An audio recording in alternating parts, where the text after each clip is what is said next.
Now the second component of the chapter about the differentiability, I would like to tell you one very important fact. You need to always remember that every function which is continuous may or may not be differentiable. But if a function is differentiable, it has to be always continuous. This fact you need to remember. As to check the continuity, there was a procedure. We calculate left limit, we calculate the right limit, we obtain the value of the function at that checkpoint. If all three results comes equal, we say yes, it is continuous. In the same way, there is a proper method of proving a function in the interval that it is differentiable or not. So to check the function is differentiable or not, there is a proper procedure. I want to explain you in this introduction that what is that procedure need to follow.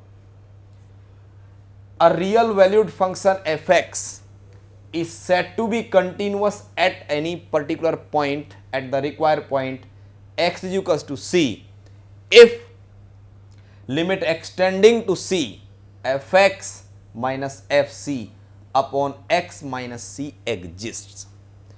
Now I want to make you more clear that what is meaning by existence of fx minus fc upon x minus c at limit extending to c.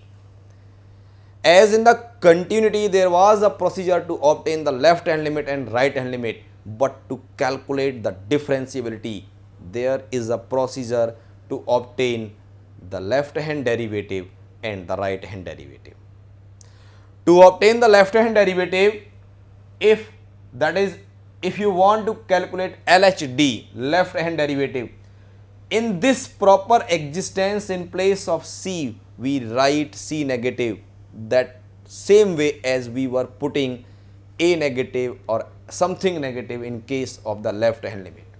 Limit extending to c negative fx minus f of c upon x minus c, this is the left hand derivative. If this is equals to right hand derivative, that is what limit extending to c positive, that is the value of x is bit more than, very closely c, but more than c, limit extending to c positive fx minus fc upon x minus c. If these two values comes equal, we say it is differentiable because left hand derivative and right hand derivative both are equal.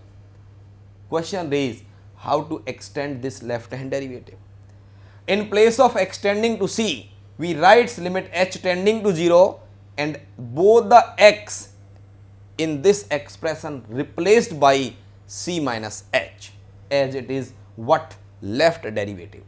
So this become limit h tending to 0, in place of f of x become f of c minus h minus f of c, in the denominator x is replaced by c minus h minus c. If this is equals to limit h tending to 0, in the right hand derivative x is replaced by c plus h. Limit h tending to 0, f of, in place of x, c plus h minus f of c, in the denominator c is replaced by c plus h minus c. If these two values comes equal, we say yes, it is what? It is the differentiable function. And what is that value of the differentiation? The differentiation either this value or this value. Both values are equal, that is LHD and RHD are equal. These values of LHD and RHD, that is left hand derivative and right hand derivative, are known as the derivative of function. And finally we write like f dash of x. F dash of x means differentiation or derivative of the function is given by limit x tending to c f of x minus f of c upon x minus c.